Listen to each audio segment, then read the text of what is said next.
Okay, so we'll be starting with this topic, NDA orientation. So on behalf of all the staff member of Parsarthi Defense Academy, I welcome you all to this batch called as Sankalp NDA. And before starting anything, we take a pledge. And basically, you are just 10th pass out now, and you want to get into NDA. So basically, you have to take a pledge, right? We will be preparing sincerely and everything. So this batch is for that. Sankalp NDA, where you make it firm that you want to get into NDA. That is why the name of the batch is Sankalp NDA. So what is the agenda for today? As I told you, we will be talking about the requirements for NDA preparation, the syllabus that will be covered, the similarities that are there between NDA and JEE preparation. There are certain differences between them as well. We'll be discussing that. How should I focus on JEE preparation along with NDA? I will be talking about that.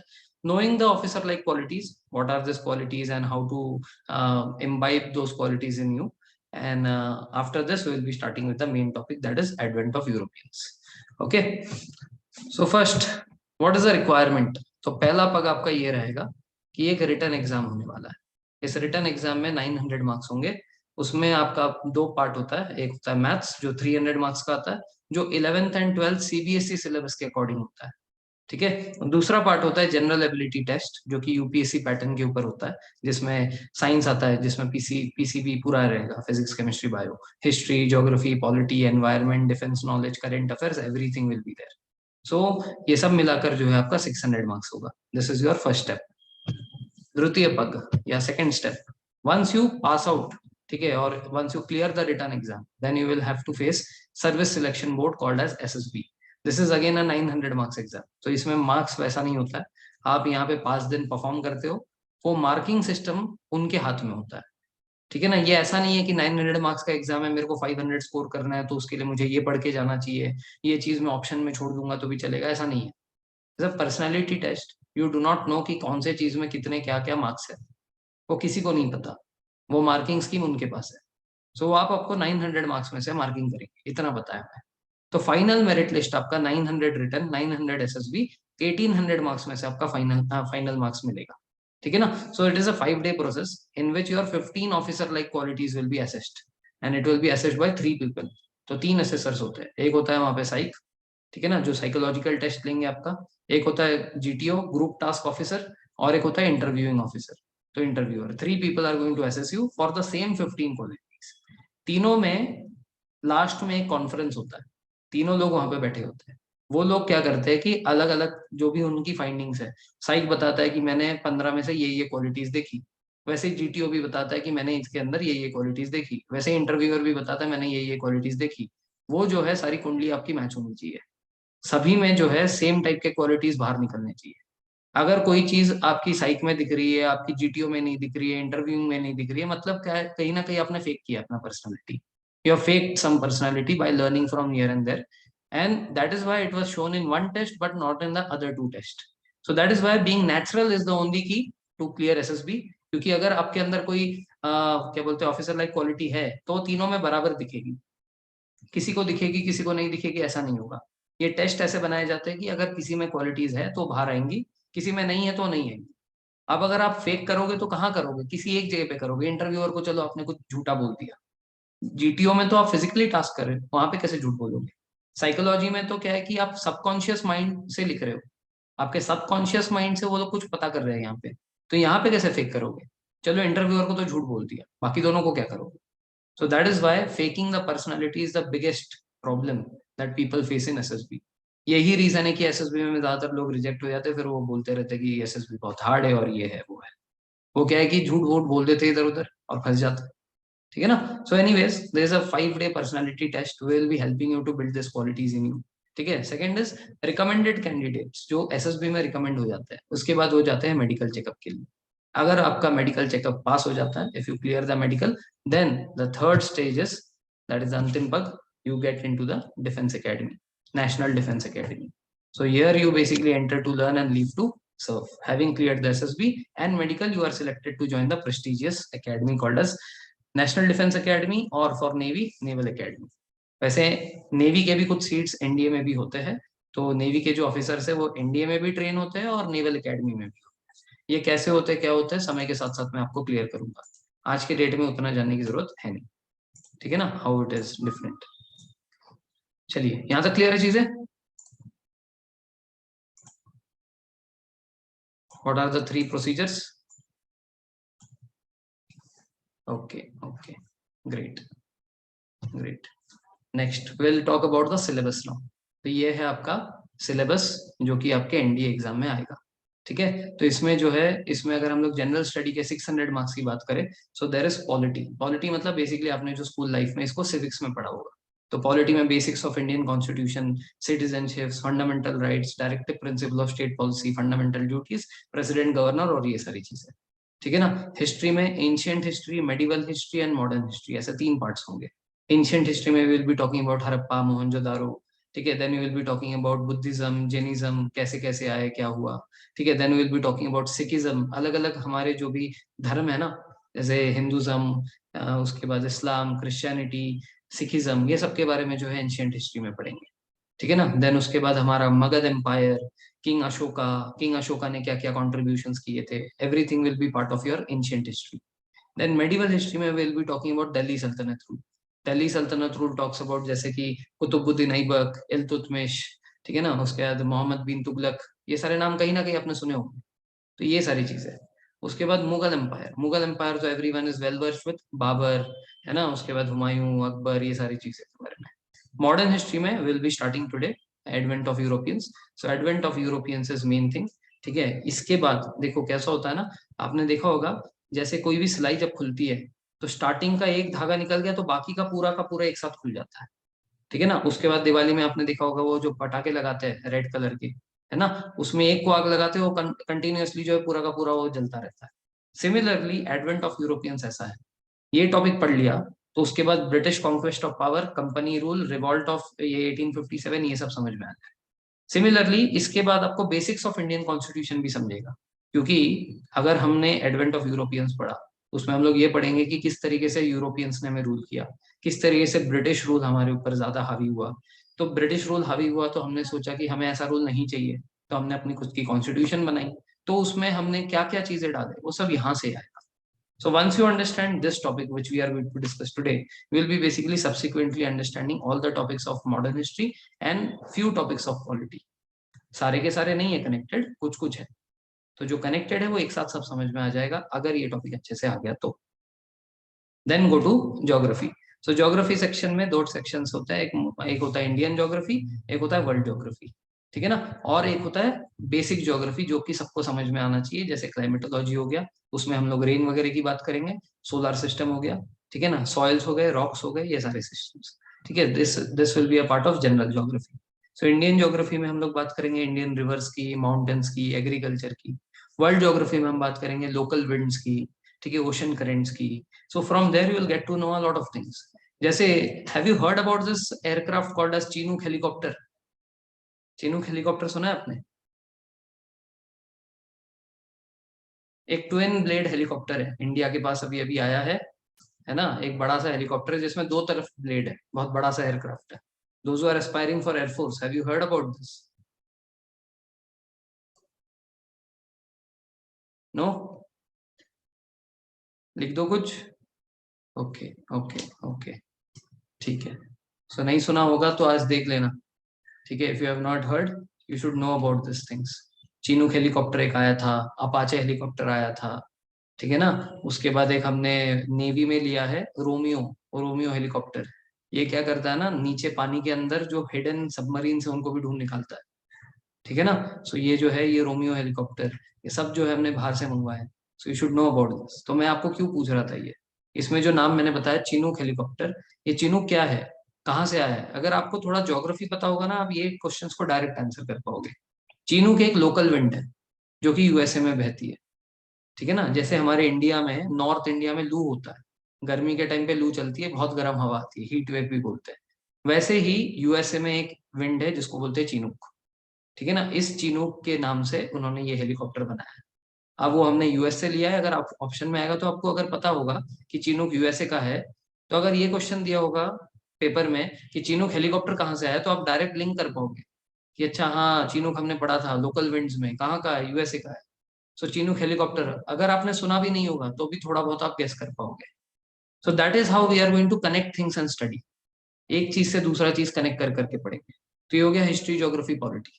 ठीक है ना. Next is the syllabus of your science.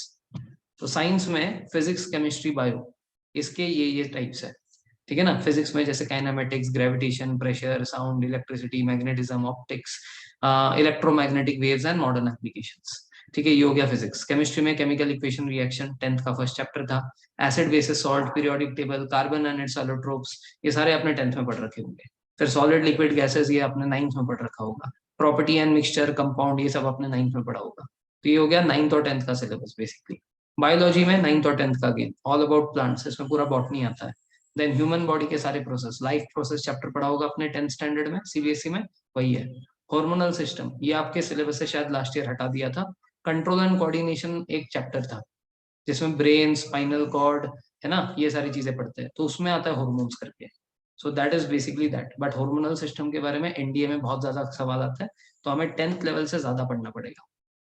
ठीक है. Similarly for sale, tissue, ये जो chapters है 9th standard में होता है, बट 9 से ज्यादा क्वेश्चंस आते हैं. ठीक है, मतलब लेवल हाई होता है. ठीक है. सिर्फ 9th स्टैंडर्ड के सेल और टिश्यू से क्वेश्चन नहीं बनेंगे, उसको हायर लेवल पे पढ़ना पड़ेगा. बायोलॉजिकल किंगडम क्लासिफिकेशन, इसमें जो है ब्रायोफाइटा, टेरिडोफाइटा, ऐसे सारे, ये भी 9th क्लास में था बट सिलेबस से हटा दिया था. सो ये भी एनडीए में बहुत ज्यादा पूछा जाता, तो पढ़ना पड़ेगा. डिजीजेस एक चैप्टर था, why do we fall in 9th standard. वो चैप्टर से बहुत सारे क्वेश्चन आएंगे, but again the level is high, तो we have to study something at extra level. And vitamin and minerals, जैसे कि स्कर्वी कौन से विटामिन की कमी से होता है. ठीक है ना. B12 के कमी से क्या होता है, ऐसे टाइप के क्वेश्चंस आएंगे इसमें. ठीक है. देन एनवायरनमेंट, जिसमें atmosphere, its layer, lithosphere, hydrosphere, all this things we are going to study. Current affairs में government scheme, military exercise, sports and awards, this are the things. And English में comprehension, spotting errors, cloze test, sentence sequencing, synonym, antonym, phrases and idioms, ये है आपका syllabus. So this all in all covers your 900 marks. This, ये तीन, ये तीन और ये तीन, 9 सेक्शंस है. 9 sections gives you 600 marks of your GET. Now coming towards maths, ये 2007 से लेकर 2021 का एनालिसिस है कि कौन से चैप्टर से कितने कितने क्वेश्चन आ रखे हैं. तो यहाँ पे आपको दिखेगा अराउंड देयर आर 31 चैप्टर्स. ठीक है ना. जो आप यहाँ पे लेफ्ट हैंड साइड में देख रहे हो, set, relation, function, polynomial, quadratic equation, sequence series, complex number. So this is the entire syllabus of your 11th and 12th standard. So 11th में करीब 15 चैप्टर होते हैं, 12th में करीब 16 चैप्टर होते हैं, तो दोनों मिला के 31 चैप्टर्स होते हैं. अब हर एक का वेटेज अलग अलग है. आपको दिख रहा होगा किसी से ज्यादा क्वेश्चन आते हैं, किसी से कम क्वेश्चन आते हैं. For example if you see trigonometry, ठीक है, दिख रहा है ये ट्रिग्नोमेट्री यहाँ पे, which I am taking here. इसमें देखो over the period of time you will see कि ज्यादा क्वेश्चन आ रहे हैं. ठीक है, ये नहीं, ऊपर वाला, ये ट्रिग्नोमेट्री. ट्रिग्नोमेट्री से देखो 10, 8, 10, 7, 13, 14. ठीक है, over the period of time यहाँ पे 19, 11. So it is having a lot of question from this section. So when we prepare for NDA we will be preparing in such a way कि NDA में इतने सालों से जिसमें ज्यादा question है अपना वेटेज उस पर ज्यादा होगा. सेकंड आपको दिखेगा कि यहाँ पे स्टैटिस्टिक्स. ठीक है, स्टैटिस्टिक्स में 11 क्वेश्चन है देखो. तो basically matrices, determinant, statistics, this is a portion जहाँ पे बहुत ज्यादा क्वेश्चन आते हैं. ठीक है, मेट्राइसिस, डिटर्मिनेंट्स, ये सब स्टैटिस्टिक्स का पार्ट है. ठीक है, इसमें से 11 क्वेश्चन आए थे. ठीक है, पिछले एग्जाम, उससे पहले 8 आए थे.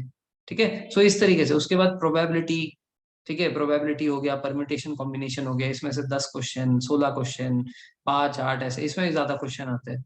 और बाकी सब में देखो 3, 3, 4, 4, 3, 3, 4, 4, 1, 1, 2, 2 ऐसे क्वेश्चन आए. ठीक है ना. तो जिसमें वेटेज ज्यादा है we are going to focus more on दो सब्जेक्ट्स और मोर ऑन दोस टॉपिक्स. ठीक है, जिसका वेटेज कम है will be focusing that also. पूरे 31 के 31 हम लोग पढ़ाएंगे, बट इसका जो सीक्वेंसिंग होगा वो ऐसा रहेगा कि जिसके ज्यादा मार्क्स है उसको पहले करवाते. ठीक है ना, ताकि आप ज्यादा से ज्यादा मार्क्स उस चैप्टर में ले आओ. ठीक है, क्योंकि एक चैप्टर से ज्यादा क्वेश्चन आ रहा है तो अच्छा है ना, एक चैप्टर अच्छे से पढ़ो, उसमें से ज्यादा क्वेश्चन कर लो. ठीक है, तो इस तरीके से we have made a combination in which you should be minimum be able to answer 80 questions out of 120. देखो कॉम्पिटेटिव एग्जाम में 100% क्वेश्चन नहीं करने होते. जो सारे क्वेश्चन करके आता है ना बेवकूफों की तरह, आता है नहीं आता टिक मार. ठीक है, जय माता दी करके आता है, तो उसका सिलेक्शन कभी नहीं होता. नेगेटिव में ही सारे मार्क्स गवा देगा वो. ठीक है, तो यहाँ पे कॉम्पिटेटिव एग्जाम्स में जो चीज इंपॉर्टेंट होता है वो होता है कि हम किस तरीके से अपना स्ट्रेटेजी बनाए। हमें ये पता होना चाहिए कि हम कितने क्वेश्चंस छोड़ सकते हैं, एकदम बेशर्मी से छोड़ दो उतने क्वेश्चंस। जैसे मैं क्या कह रहा हूँ, आप सिर्फ 80 क्वेश्चंस करो, ठीक है ना, each question is of 2.5 marks. तो इसका मतलब आप कितने छोड़ सकते हो, 40 क्वेश्चन, है ना। क्योंकि यूपीएससी का पेपर कैसा बनता है, आप जैसे ही पेपर खोलोगे, पहला क्वेश्चन पढ़ा, अरे बाप रे नहीं आता, दूसरा पढ़ा नहीं आता, तीसरा पढ़ा नहीं आता, चौथा पढ़ा नहीं आता। एक पेज में 6 क्वेश्चन होते हैं, 6 के 6 नहीं आते, प्रेशर आ जाता है, अरे बाप रे 6 के 6 नहीं आते। दूसरे पेज को पलटते ही ना, फिर वो माइंड में ऐसा होता है कि नहीं अभी पिछले वाले में तो एक भी नहीं आया, इसमें तो करना ही पड़ेगा कुछ भी करो, ठीक है ना। तो ऐसा नहीं है, आपका जब तक 40 क्वेश्चन तक आप लीव नहीं कर देते ना, तब तक टेंशन लेने की बात नहीं। ये 80 क्वेश्चंस कर लिए, इसको 2.5 से मल्टीप्लाई करो, बहुत ज्यादा नंबर आ जाएंगे। अपने को चाहिए नहीं उतने, अपने को चाहिए 130 से लेकर 150 नंबर मैथ्स में, 300 में से 130 से लेकर 150 आ रहा है, मतलब you are getting a very good score, ठीक है ना। 130 से 150 तक लाने के लिए वैसे देखा जाए तो only 55 to 60 questions are sufficient, but we will prepare you in such a way that you should be very comfortably be able to attend 80। किसी का लेवल उससे भी बढ़ गया, वो 85 करके आया, 90 करके आया बिना गलती करे, वेरी गुड, वो बहुत हाईली टैलेंटेड बंदा है, ठीक है ना। हम आपको पूरा प्रिपरेशन करवाएंगे, बट बेवकूफी करने का सजेशन बिल्कुल नहीं देंगे, ठीक है ना। मैक्सिमम क्वेश्चन करने के चक्कर में गलतियां ज्यादा होगी तो सब नेगेटिव में कट जाएगा। कॉम्पिटेटिव एग्जाम में नेगेटिव मार्किंग से बचना है। भले ही आप 55 क्वेश्चन करो, लेकिन उसमें अगर मान लो 2 से 3 ही गलत हो रहा है तो ठीक है। 55 करके 25 गलत हो गया तो फायदा क्या, 30 में जो मार्क्स कमाए वो 25 ने माइनस कर दिए आपके।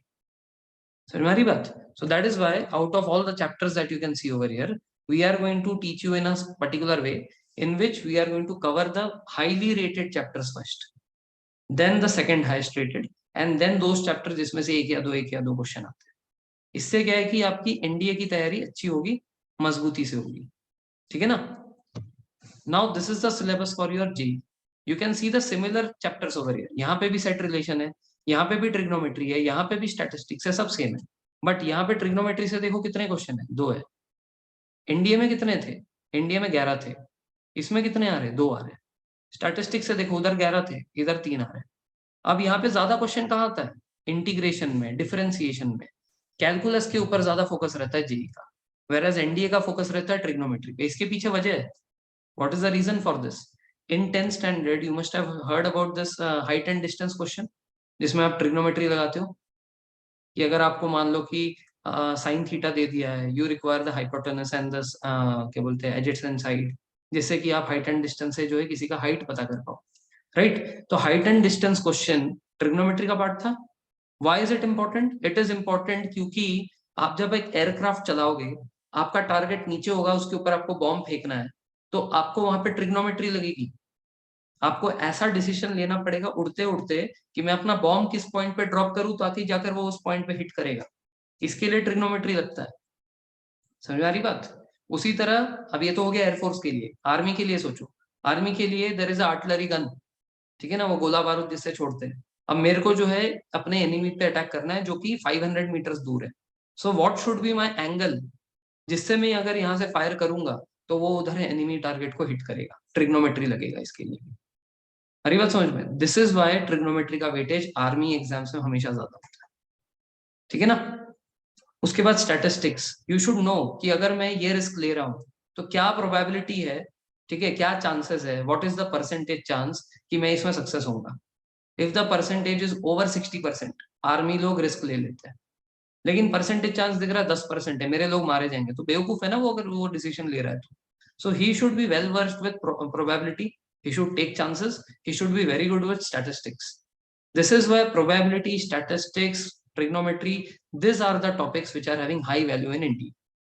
So ऐसे आपने कोचिंग्स देखे होंगे, ठीक है, जहां पे आप जाओगे तो बोले अरे कुछ नहीं, जेई की तैयारी करो, सेम मैथ्स आपके इंडिया में आता है तो वो मैथ्स पढ़ोगे तो इधर भी हो जाएगा। ऐसे आपको मिलेंगे बहुत सारे लोग। तो यहाँ पे क्या है ना, यहाँ पे डिफरेंस है स्ट्रैटेजी का। आप जेई में, क्योंकि वहां पे आप इंजीनियरिंग करोगे, जेई क्रैक करके क्या करोगे, इंजीनियर बनोगे, तो इंजीनियर बनने के बाद मशीन में काम करोगे, तो मशीन के लिए कैलकुलस चाहिए, ठीक है ना। वहां पे इंटीग्रेशन इंपॉर्टेंट है, डिफरेंशिएशन इंपॉर्टेंट है, वहां ट्रिग्नोमेट्री नहीं चाहिए ज्यादा, तो इसीलिए वो लोग उसके हिसाब से पेपर बनाते हैं। तो अगर आपको जेई करना है तो उसकी तैयारी का पैटर्न अलग होगा। अब आप जेई के लिए बहुत पढ़ाई करके जाओगे, मेरे को इंटीग्रेशन बहुत आता है, अब एनडीए में क्वेश्चन ही नहीं आ रहा तो क्या करोगे आप? समझ में आ रही बात? इसीलिए क्या है कि there is similarity, the syllabus is totally same, there is no difference in that. Board के लिए भी इनफैक्ट यही सिलेबस है, ठीक है, but the ratio of questions which are coming from various topic is different in both the exams. So that is the difference. अब देखो statistics आपके सामने है। सो यहाँ पे देखो, this is for JEE Mains. JEE Mains में कैलकुलस आया 18%, इंटीग्रेशन आया 13%, दोनों को मिला लो तो 31% का कैलकुलस आ गया। So this is called as calculus. अब यहाँ पे देखो, डिफरेंशियल कैलकुलस 9%, इंटीग्रेशन 9%, मतलब यहाँ पे वेटेज है 18% का। समझ में आ रहा है difference? Now see here trigonometry is coming for 22% in NDA. यहाँ पे trigonometry over here, yeah, 6%. Can you see the difference here? So this is the difference in NDA and JEE preparation. Trigonometry in JEE is coming for 6%, whereas it is coming for 22% in NDA. Calculus is coming for 31% in your JEE, and it is coming for 18% in NDA. So what you need to have is a different strategy for both the exams. तो definitely अगर आप JEE की तैयारी कर रहे हो तो आपको ऑब्वियसली बात है कि एनडीए में आसानी होगी उन टॉपिक्स को समझने के लिए, टॉपिक्स को समझने के लिए होगी, बट स्ट्रेटेजी डिफरेंट रहेगा. So when you prepare for one, the other thing automatically becomes easy. But if someone says that कि जेई करने से ही एनडीए निकल जाएगा या एनडीए करने से ही जेई निकल जाएगा, दोनों गलत है. दोनों के लिए स्ट्रैटेजी अलग है, दोनों के लिए प्रिपरेशन स्ट्रैटेजीज आपको अलग रखनी पड़ेगी. अगर ऐसा नहीं करोगे तो दोनों में डूब जाओगे और दोनों में कुछ नहीं आएगा. ठीक है ना? सो इसका मतलब क्या कि हमें जेई के लिए और एनडीए के लिए अलग अलग प्रिपेयर करना है. यस. तो कैसे प्रिपेयर करना है? दोनों के लिए अलग अलग स्ट्रेटेजी बना के, दोनों के लिए जब आप मान लो जेई की प्रिपरेशन कर रहे हो, put more focus on integration, put more focus on calculus. ठीक है. Where you are preparing for NDA exam, let say सितंबर में एनडीए है, अब आप बैठ के ट्रिग्नोमेट्री सॉल्व कर रहे हो तो उसका मतलब है, अब बैठकर आप अगर कैलकुलस सॉल्व करोगे तो उसका कोई मतलब नहीं है. समझ में आ रही बात? तो this is the difference in JEE and NDA syllabus, मतलब प्रिपरेशन स्ट्रेटेजी. ठीक है. So one exam, when you are preparing for one exam, it will give a boost to the other exam, but it will not suffice the preparation. You require to prepare separately for that according to the strategy useful for that particular exam. ठीक है. ये हो गया basic difference. Now the second difference is that when you are preparing for JEE, there they are not asking you history, geography, polity, environment, current affairs, nothing. They are just focused with three things, that is physics, chemistry and maths. PCM चाहिए आपको JEE crack करने के लिए. Whereas जब आप NDA की तैयारी कर रहे हो, you are being asked history, geography, polity, English, current affairs, etc. ठीक है ना? सो जो इंसान सिर्फ जेई पढ़ रहा है, उस इंसान को बेसिकली यहाँ पे ये जो एनडीए का जीएटी का सिलेबस है, इसका कुछ नॉलेज ही नहीं हो रहा है. ठीक है ना? और क्वेश्चन आपके 9th-10th के सिलेबस से नहीं आता है हिस्ट्री, ज्योग्राफी, पॉलिटी में. वो आज जब हम लोग स्टार्ट करेंगे advent of Europeans, we will get to know कि questions are very different from what you have studied in your lower classes. So somewhere the GAT portion will still be lacking in that person who's preparing for JEE. Let's say maths के दम पे वो clear कर भी लेता है कि उसने मैथ्स बहुत अच्छा किया था, एनडीए में उसके दम पे वो निकाल लेता है, फिर भी उसके जीएटी में मार्क्स कम आएंगे क्योंकि हिस्ट्री ज्योग्राफी को छू ही नहीं पाएगा. साइंस का थोड़ा बहुत करके आ जाएगा, इंग्लिश का थोड़ा बहुत करके आ जाएगा. तो इससे क्या होगा ना, उसके मार्क्स बहुत कम होंगे. भले ही वो क्लियर कर जाएगा, basic minimum cut off for NDA clear हो जाएगा, बट मेरिट लिस्ट में नीचे आएगा. मेरिट लिस्ट में नीचे आने के दो डिसएडवांटेज है. पहला पहला तो मेरिट आउट हो सकता है. ठीक है ना? उसके ऊपर वाले, क्योंकि वहां पे लेंगे सिर्फ वो 450 seats including NDA plus naval academy. Merit list they prepare for 600 people, मतलब 150 people will not get into NDA, they will get merit out. Merit out मतलब आपके नंबर पहले 450 लोगों से कम थे. ठीक है ना? तो सिर्फ ऐसा वो किसी ने प्रिपेयर किया कि जीएटी की तरफ ध्यान नहीं दिया, मैथ्स और बाकी सारा इंग्लिश और पीसीएम के ऊपर ध्यान दिया, उसके मेरिट लिस्ट में नंबर कम होंगे, इस बात की गारंटी है, क्योंकि हिस्ट्री ज्योग्राफी कुछ पढ़ा नहीं था. ठीक है ना? तो एक तो हो गया कि मेरिट लिस्ट में नीचे आया. फिर भी मान लो कि चलो मेरिट लिस्ट में भी ऊपर आ गया, 450 के अंदर रैंक आता है, तो लेट से कि उसका रैंक है 433. इससे क्या होगा, let say he wanted to get into air force, he will not get air force. ठीक है ना? क्योंकि एयरफोर्स के लिए सबसे ऊपर कट ऑफ रहता है, उसके बाद नेवी का रहता है, उसके नीचे आर्मी का रहता है. So even if you want to get into air force, you will get army if you even get merit in. So that is why अगर स्कोर बूस्ट करना है तो हमें दोनों सेक्शंस में इक्वली स्कोर करना है. मैथ्स में भी करना है, जीके में भी करना है, तब जाकर आप हायर मेरिट में रहोगे. खासकर गर्ल्स के लिए बता रहा हूँ, गर्ल्स के लिए तो 19 ही सीट्स है। So there if you are getting selected, you are qualifying your written, you are qualifying your SSB, इतनी मेहनत की, बट आपके नंबर कम रह गए, जिसकी वजह से आप वो 19 के मेरिट में नहीं है, मेरिट आउट हो गए, तो क्या फायदा इतनी मेहनत। अरे बात समझ में? सो दैट इज वाई खासकर girls need to focus more on both the subjects and score high marks in both of these to get into those 19 seats. By the time you are eligible for NDA, maybe the seats will be 38 to 40. अभी बातें चल रही है, अभी पहले 2 साल के लिए 19 है, by the time you get into NDA the seats will be around 40। ठीक है ना, बढ़ जाएंगी, क्योंकि अभी एक ही स्क्वाडन है, अब 2 स्क्वाडन बनेंगे, तो 2 स्क्वाडन बनेंगी तो ये काउंट डबल हो जाएगा। ठीक है, now should I prepare for JEE as well as NDA separately? Answer is definitely yes. Why? First thing, पहला कि एनडीए श्योर शॉट ऑप्शन नहीं होता, इनफैक्ट कोई भी government job sure shot option नहीं होता। 450 बच्चे सिलेक्ट होने वाले, सो आप कितना भी अच्छा कर लो, कई बार लक से नहीं होता, कई बार मेरिट आउट हो जाते हो, कई बार मेडिकल नहीं होता, कुछ ना कुछ कारण हो सकता है। इसके लिए आपके पास एक स्ट्रॉन्ग बैकअप की जरूरत है, जो कि जेई बहुत अच्छा बैकअप है, क्योंकि आप इधर पीसीएम पढ़ रहे हो, तो पीसीएम पढ़ रहे हो तो उधर भी पीसीएम पढ़ के आपका जेई बहुत अच्छा बैकअप है।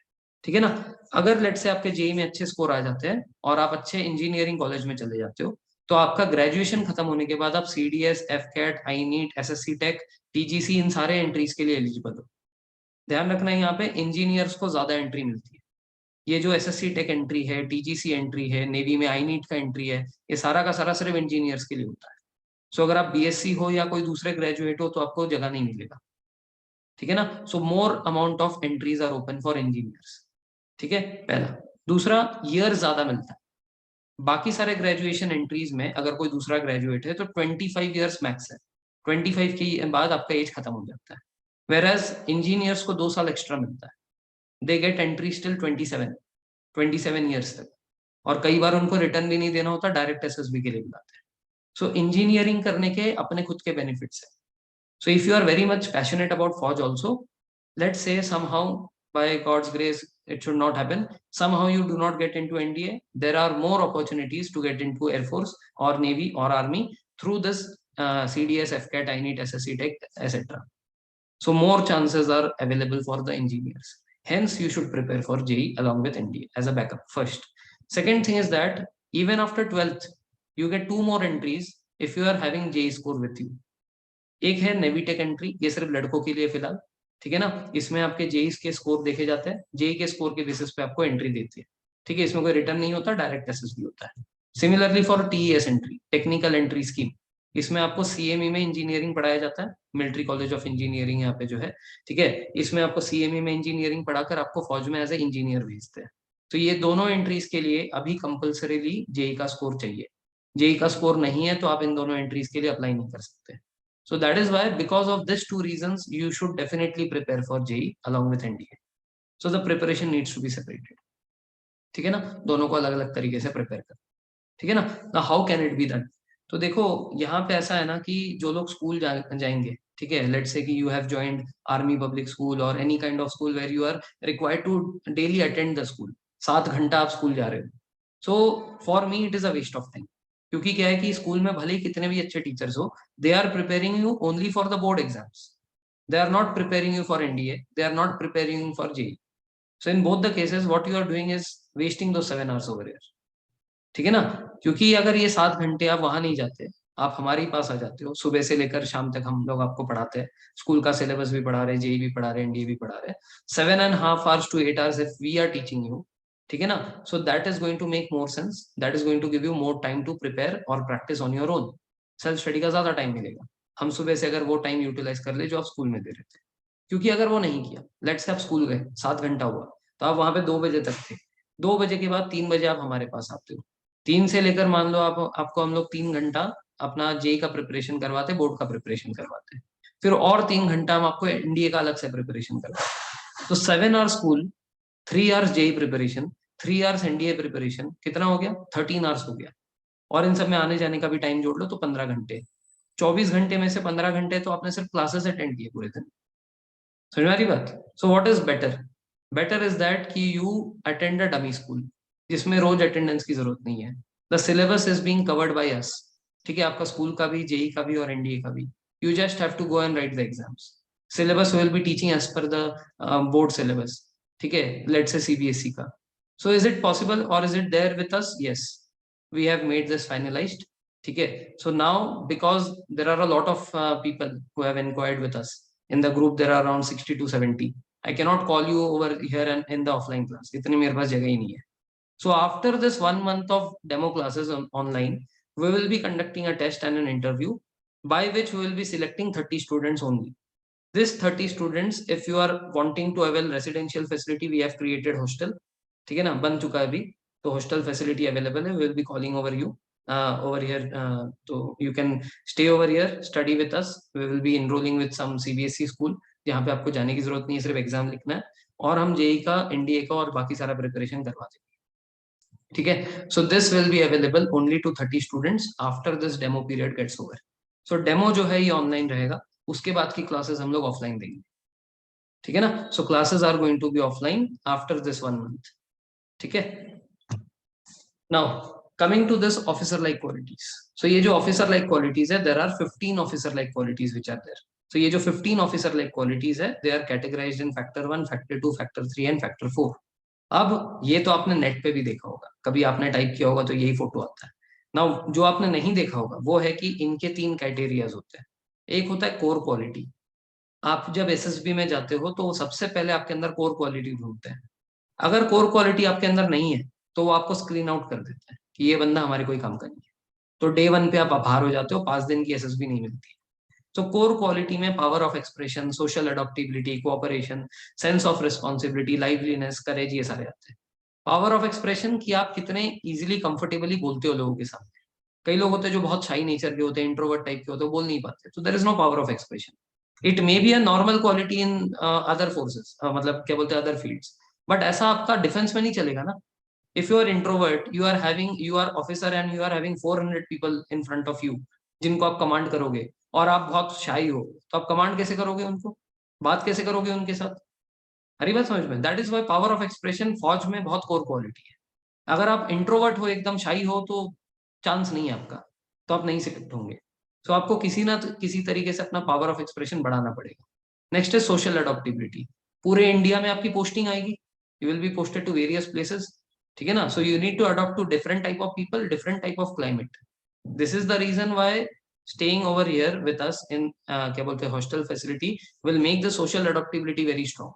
क्योंकि घर में क्या है कि आप हमेशा जो है एकदम लाल बनकर रहते हो. ठीक है, माई का लाल बन के. ठीक है. तो वहां पे सारे कंफर्ट जोन है आपके पास, जो आर्मी में नहीं मिलेंगे आपको. ठीक है ना. ऑफिसर लाइफ के पहले जो 4 साल होते हैं बहुत चैलेंजिंग होते हैं.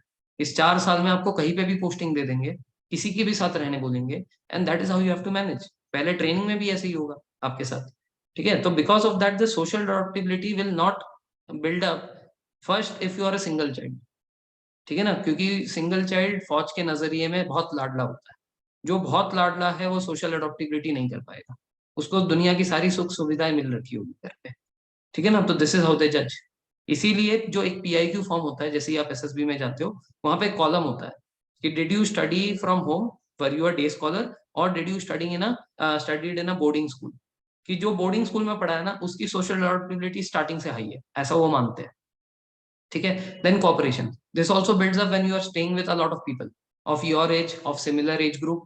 ठीक है. Doing the same work, preparing for NDA, playing together. वहां से आपकी कोऑपरेशन बनती है दूसरों के साथ. ठीक है ना. हम कई बार बोलते हैं ना कि मेरा उसके साथ नहीं जमता, मेरा उसके साथ 36 का आंकड़ा है. रेगुलर लाइफ में ठीक है, फौज में ठीक नहीं. अगर आपकी ये चीज वहां पे सामने आ गई, ग्रुप टेस्टिंग ऑफिसर यही देखता है कि आपका सोशल अडॉप्टिबिलिटी कैसा है, ग्रुप के साथ आप कैसे काम करते हो, आपका कोऑपरेशन कैसा है. Then next is your sense of responsibility. Now what is sense of responsibility. आपकी एज में क्या है, घर वालों ने कुछ कहा, वो सही कहा, करना चाहिए था आपको, आपने उसको टाल दिया, नहीं किया. या you have this nature of procrastinating things. ठीक है. आपके अंदर प्रोक्रेस्टिनेटिंग नेचर है, बाद में कर लेंगे, देख लेंगे, और वो आप जो है टालते गए और टालते गए, नहीं किया कभी. That is called as bad sense of responsibility. So there it can also be checked. ठीक है ना. लाइवलीनेस. जब भी आपके ऊपर प्रेशर है, स्कूल में भी एग्जाम है, एनडीए का एग्जाम सर पे है, हम भी आपका टेस्ट कंडक्ट कर रहे हैं, और जेई में भी आपका टेस्ट कंडक्ट हो रहा है. 4 चीजें मैनेज करना है, बहुत टेंशन है. प्लस स्कूल का असाइनमेंट सबमिशन भी है सर. 5 चीजें सर एक साथ. दिमाग खराब हो गया मेरा. ये लाइवलीनेस नहीं है। What is liveliness? You are given multiple task, क्योंकि ऑफिसर को मिलता ही है, आप सीएचएन में पोस्टेड हो, आपके ऊपर जवानों की रिस्पॉन्सिबिलिटी है, आपके ऊपर भारी पथराव हो रहा है दूसरे तरफ से पाकिस्तान से, ठीक है ना, आपको अपने फौज को भी बचाना है, अपने आप को भी देखना है, यूनिट की भी नाम खराब नहीं होनी चाहिए, और दूसरे पाकिस्तानियों को भी रोकना है। Multiple challenges together. अब इस टाइम पे आप गिव अप करने लगे, दिमाग खराब हो गया, आप बहुत एग्रेसिव हो गए, ये सब आपकी लाइवलीनेस काट देगा। Liveliness is staying cool and calm, just like Mahendra Singh Dhoni, even in tense situation and sailing through. That is called as liveliness. And courage. अब अगर आप बचपन से फट्टू हो, हाइट से डर लगता है, अंधेरे से डर लगता है, तो पायलट कैसे बनोगे? इतने ऊपर एयरक्राफ्ट चलाओगे, वहां से आप नीचे देख के डर गए, इतना बड़ा एयरक्राफ्ट दे रखा है जो करोड़ों में, राफेल इज इन करोर्स, एक एक एयरक्राफ्ट करोर्स में आता है। तो अगर आपको ये सब करेज का इशू है, ये सब है, उड़ते वक्त आपको कुछ डर लग गया, आपके हाथ कांपने लग गए, एयरक्राफ्ट गिरा दोगे, आप तो मरोगे, इतने इतने करोड़ का नुकसान हो जाएगा। दैट इज वाई जिसमें करेज की कमी है वो आउट हो जाएगा। तो दिस आर कोर क्वालिटीज। ये क्वालिटी आपके अंदर है तो है, नहीं है तो नहीं है। ये डेवलप करना है आपको इसी एज में, ठीक है ना। एक बार आप 18 के हो गए तो ये क्वालिटीज डेवलप नहीं होती, ठीक है ना, इसको बोलते हैं कोर क्वालिटी। तो आप एनडीए में जा रहे हो ये सब सीखने के लिए नहीं, ये सब अपने साथ कैरी करके ले जाना है आपको। तो वहां पे आपको क्या मिलेगा? वहां पे मिलेगा लेस ट्रेनेबल क्वालिटीज, जो कि धीरे धीरे आपके अंदर बिल्डअप की जा सकती है। अभी जैसे आपका सोचने का नजरिया वैसा नहीं होगा जैसे मैं चाहता हूँ, वो थोड़ी देर में आपको दिखा दूंगा मैं कैसे, ठीक है। तो सोचने का नजरिया जो है फौज में बहुत डिफरेंट है, प्रॉब्लम सॉल्विंग एटीट्यूड चाहिए। वो सोचने का नजरिया अभी आपके अंदर नहीं होगा, वो मैं आपको धीरे धीरे बिल्डअप करवाऊंगा, कैसे करवाऊंगा आगे बताता हूँ, ठीक है ना। तो this is called as reasoning ability, effective intelligence. अब करने के लिए आपके अंदर कॉन्फिडेंस तो होना चाहिए। कोई काम मैंने आपको दिया करने के लिए, बट आपको नहीं सर नहीं होगा मेरे से। मैंने बोला कि सामने जाकर आपको एक स्पीच देनी है, आपके पैर कांप रहे हैं, नहीं सर मैं नहीं जाऊंगा, सर उसको पहले भेजो ना। ये सब ये दिखाता है कि आपके अंदर सेल्फ कॉन्फिडेंस नहीं है, ठीक है ना। तो ये फिर भी थोड़ा बहुत ट्रेन कर सकते हैं, ठोक पीट के मार पीट के जो है थोड़ा बहुत आपके अंदर सेल्फ कॉन्फिडेंस कैसे नहीं जाएगा, जा चुपचाप पहले, ठीक है ना कुछ करके बिल्डअप किया जा सकता है, बट बहुत ज्यादा नहीं, लेस ट्रेनेबल है। Determination, speed of decision. जैसे आपकी रीजनिंग एबिलिटी बढ़ती है तो स्पीड ऑफ डिसीजन भी बढ़ जाता है, ठीक है। ये सब है लेस ट्रेनेबल, थोड़ा बहुत सिखाया जा सकता है, बाकी तो आपके अंदर पहले से थोड़ा बहुत होना चाहिए। हाईली ट्रेनेबल, जो आपके अंदर बिल्कुल नहीं रहेगा तो भी चलेगा, वो है कि आप दौड़ते नहीं हो, आप जो है 500 मीटर दौड़ कर थक जाते हो, चल जाएगा, कोई दिक्कत नहीं है। क्यों? क्योंकि एकेडमी में आपको 4 साल की ट्रेनिंग मिलेगी। उस 4 साल में वो इतना ठोकेंगे पीटेंगे ना कि आपकी स्टेमिना, आपके अंदर का स्ट्रेंथ, आपके अंदर फिजिकल सारी चीजें बन जाएंगी। सो एनडीए में या किसी भी ऑफिसर लेवल के एंट्री में आप कितना दौड़ते हो, कितना किलोमीटर भागते हो, कितने पुशअप्स मारते हो, उससे कोई मतलब नहीं है। उनको मतलब है आपके दिमाग से, आपके स्पीड ऑफ डिसीजन से, आपके कोऑपरेशन से, क्योंकि वो आपको ऑफिसर बनाना चाहते हैं, जवान नहीं। जवान का काम है इधर उधर भागना, ऑफिसर का काम है उसको भगाना, ऑफिसर उसको गाइड करेगा। तो गाइड करने वाले के पास दिमाग चाहिए। स्ट्रेंथ तो हम लोग डाल देंगे उसके अंदर, ठीक है ना, स्टेमिना तो बिल्डअप कर देंगे 4 साल अकेडमी। तो ये सब हाईली ट्रेनेबल क्वालिटीज है, ये आपके अंदर कम भी रहेंगी तो चल जाएंगी। इनिशिएटिव नहीं लेते हो, कोई बात, ठीक है, लीडर बना देंगे हम अंदर, लीडर कैन बी मेड, ऐसा फौज का मानना है। एकेडमी के 4 साल में इसको इतने टास्क करने को देंगे कि ये खुद से अपना इनिशिएटिव खुद ले पाएगा। कोई चीज ऑर्गेनाइज करना है तो you will be asked to organise a party in your whole squadron, ठीक है, आपके स्क्वाडन को लीड करने को बोल देंगे। ये सब ऑर्गेनाइजिंग एबिलिटी है। Ability to influence group, when you are taking initiative to start any work, obvious सी बात है कि आपके जो फॉलोअर्स होंगे वो आपकी बात सुनेंगे। सो जब इनिशिएटिव अच्छा होगा तो एबिलिटी टू इन्फ्लुएंस ग्रुप भी अच्छा होगा। So this are the qualities which is required by officer, ठीक है, and it is arrange in this order. Now what they are looking for in NDA, they are looking for core qualities first. आपके अंदर core qualities नहीं है तो आप बाहर हो एनडीए, एसएसबी में रिकमेंड नहीं होंगे। लेस ट्रेनेबल क्वालिटीज उसके बाद, और हाईली हाईली ट्रेनेबल क्वालिटीज एकदम नीचे। मतलब अगर आप दौड़ भाग नहीं पा रहे हो थोड़ा बहुत, ठीक है, आपके अंदर जो इनिशिएटिव ज्यादा नहीं है, आप दूसरे बोलने के बाद काम करते हो, चल जाएगा। लेकिन आपके अंदर करेज नहीं है, आप रिस्पॉन्सिबल नहीं हो, आपका पावर ऑफ एक्सप्रेशन नहीं है बिल्कुल भी, आप लोगों के साथ एडजस्ट नहीं कर पाते, ये सब नहीं चलेगा। समझ में आ रही बात? तो this is how 15 officer like qualities needs to be nurtured. Now how we are going to help you. So the first question is, can we develop this? पहला सवाल है कि क्या ये डेवलप हो सकता है? आंसर इज यस, हो सकता है, बट डिपेंड करता है कि आप कितना ड्यूरेशन दे रहे हो। अब क्या है कि जब आप रिटर्न क्लियर करते हो तो जनरली लोग एसएसबी के लिए जाते हैं कोचिंग, और कोचिंग में 14 डेज का कोर्स होता है एसएसबी का। Any coaching that you see will have a 14 days SSB course. 14 दिन में आपकी पर्सनालिटी बदलेगी क्या? बिल्कुल नहीं। 21 डेज में तो आपका हैबिट बदलता है, तो 14 डेज में आपकी पूरी पर्सनालिटी कैसे बदल जाएगी? Not possible. So is it possible कि आप रिटर्न क्लियर करने के बाद अपनी पर्सनालिटी के अंदर चेंज लाने की कोशिश करो तो हो जाएगा? नहीं, क्योंकि आपके रिटर्न के बाद जनरली 45 to 60 डेज, 1.5 से 2 महीने के बाद आपका एसएसबी आ जाएगा। तो 1.5 से 2 महीने में आपका पर्सनालिटी चेंज नहीं होगा, इट टेक्स ईयर्स। सो आपके पर्सनालिटी को डेवलप करने के लिए क्या करना पड़ेगा? आपको अपने हैबिट्स को बदलने पड़ेंगे। करेंटली आपके जो हैबिट्स है, जैसे कि कोई काम दिया तो आप उसको जो है टाल देते हो, ये हैबिट को आपको चेंज करना पड़ेगा। ठीक है। फिर क्या है कि कोई चीज में आप जो है पहले ही उसको करने से पहले ही आप गिव अप कर देते हो, कतराते हो, आपके अंदर कॉन्फिडेंस नहीं है, तो आपको पॉजिटिवली इस आदत को बदलनी पड़ेगी। अगर आप सोते रहते हो 9-10 बजे तक, सुबह नहीं उठते, दौड़ते वौड़ते नहीं हो, तो ये भी आदत है, ये भी आपको सुबह जो है थोड़ी एक्सरसाइज करने की आदत डालनी पड़ेगी। So if you change your habits, definitely you are going to change your character, but one at a time. एक साथ सारे के सारे 15 गुण मेरे अंदर आ जाए, भगवान कृष्ण नहीं हम, ठीक है ना? वी आर नॉट भगवान कृष्ण विथ ऑल 16 गुण इनसाइड अस। हमारे अंदर एक एक करके चीजें चेंज होंगी। एक हैबिट को लो, उसको 21 डेज फॉलो करो और उसको बदल दो। दूसरे हैबिट को लो, उसको 21 डेज में चेंज करो, उसको बदल दो। एक साथ सारे करोगे, एक भी नहीं होगा, your body will give up कि इतना नहीं चेंज हो सकता, मैं अचानक से कैसे हो जाऊंगा, नहीं हो सकता। ठीक है ना? So that means it is going to take some time. So that is why we are asking 2 years for the preparation. 2 साल में धीरे धीरे धीरे धीरे आपकी काफी सारी चीजों को हम चेंज कर देंगे। That means it can be changed with discipline environment where you can keep track of your changes. ऐसा भी हो सकता है अपने 21 डेज में कोई आदत बने, 1 महीना किया, 2 महीना किया, बढ़िया, सबसे तारीफ मिल गई आपको, अरे क्या बात है, सुबह उठ रहा है, दौड़ रहा है, कितना बढ़िया बेटा है मेरा। ठीक है। 2-3 महीने के बाद आपका मोटिवेशन डाउन हो गया, आप वापस बैक टू नॉर्मल हो जाओगे। That is why environment is needed where a person is not letting you give up from your क्या बोलते हैं हैबिट। जिसको पकड़ लिया उसको पकड़ के रखना है 2 साल, एनडीए में जाने तक। उसके बाद तो वो लोग देख लेंगे, उसके बाद वो ऐसी भी नहीं चेंज करने देंगे। समझ में आ रही बात? तो this is how you need to change one time. एक हैबिट को चेंज करो 21 डेज लगा के। Next is how can we help you to do this. So we are having, देखो ये सब थियरी हटाओ, मैं आपको प्रैक्टिकली बताता हूँ हम क्या करते हैं। There are some outdoor activities, there are some indoor activities. So outdoor activities में हम क्या कर रहे हैं? So in the outdoor activities we are doing some group task. जैसे on every Sunday what we do, we organise a trekking. So in this trekking, all the students are coming together. We are making you, we are lining you into 3 groups. Each group is having one leader for that day. उस leader का काम है उस दिन अपने troops को lead करना, और हम पीछे से आपको असेस करते रहेंगे कि आप कैसे अपने ट्रूप्स को लीड करते हो। ठीक है ना? तो इससे क्या है कि आपके अंदर सेल्फ कॉन्फिडेंस आएगा कि हाँ मैं भी लीडर बन सकता हूँ, आज मेरे हाथ में इन सब का कमांड है। So how you manage this crowd, how you talk to them, how you take them throughout the route. हम लोग जो पहाड़ चढ़ते हैं ना, आपको दिख रहा होगा यहाँ पे सीढ़ी नहीं है कोई, तो यहाँ पे हम ट्रेकिंग कर करके चढ़ते हैं, पहाड़ वगैरह चढ़ चढ़ के ऊपर जाते हैं। एक सीढ़ी वाला रास्ता भी है इस पहाड़ पे, बट हम वो नहीं लेते। यहाँ पे 6-7 तरीके हमने रोड बना रखे हैं। किसी में आपका स्टेमिना ज्यादा लगता है, किसी में आपको ऊपर चढ़ना पड़ता है, तो उसमें आपका हाथ का फिट ये मतलब आपके शोल्डर्स मसल स्ट्रांग होते हैं।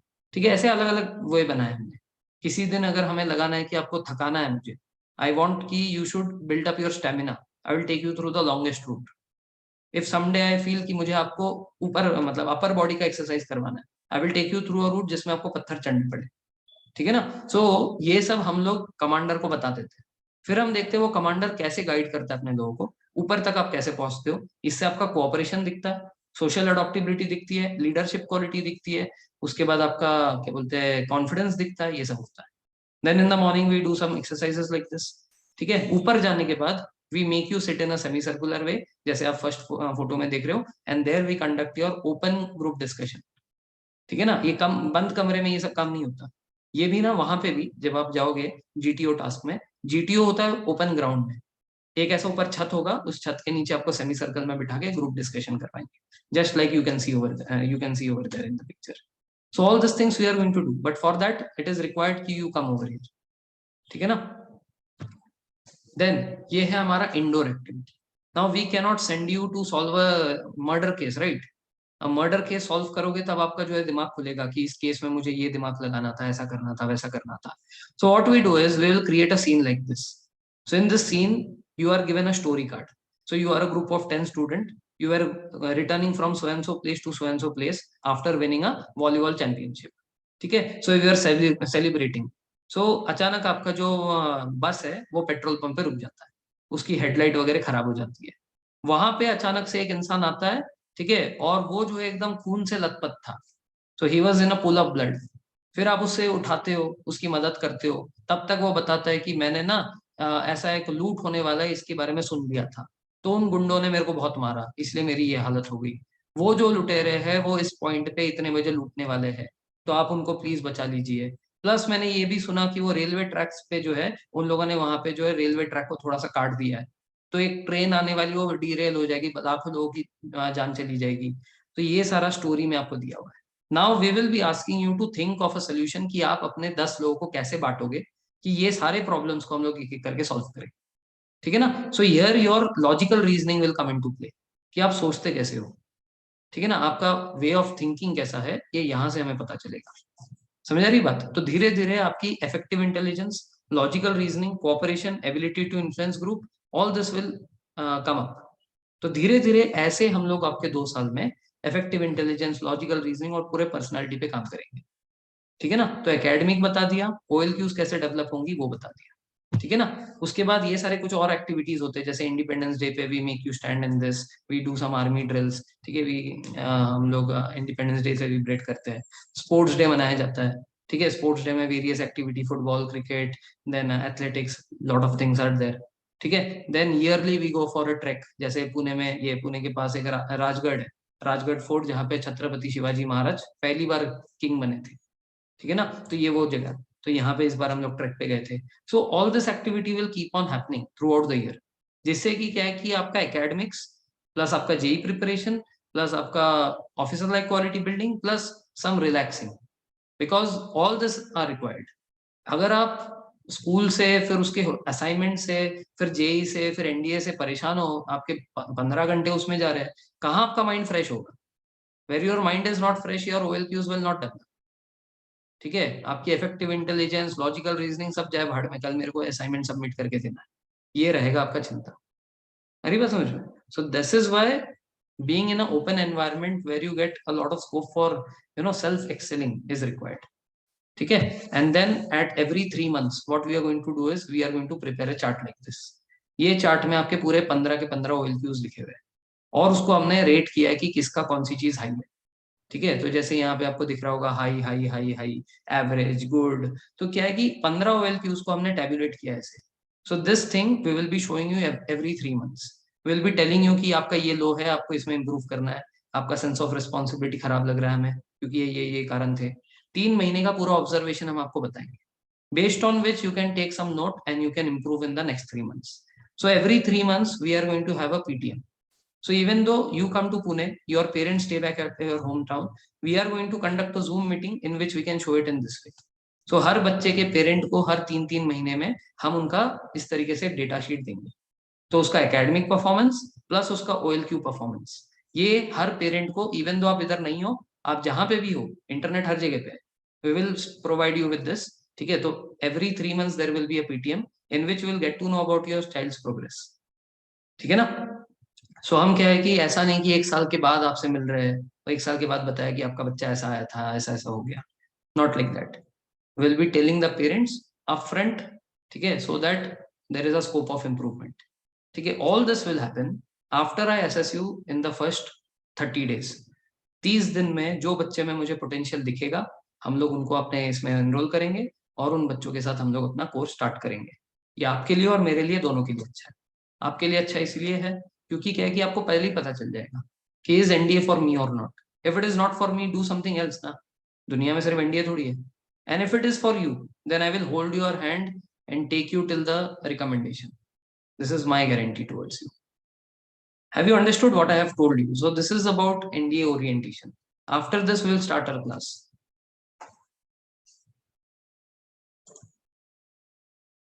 Okay, okay, okay, okay. Great, great, great. ठीक है, चलिए तो अब हम लोग क्लास स्टार्ट कर सकते हैं।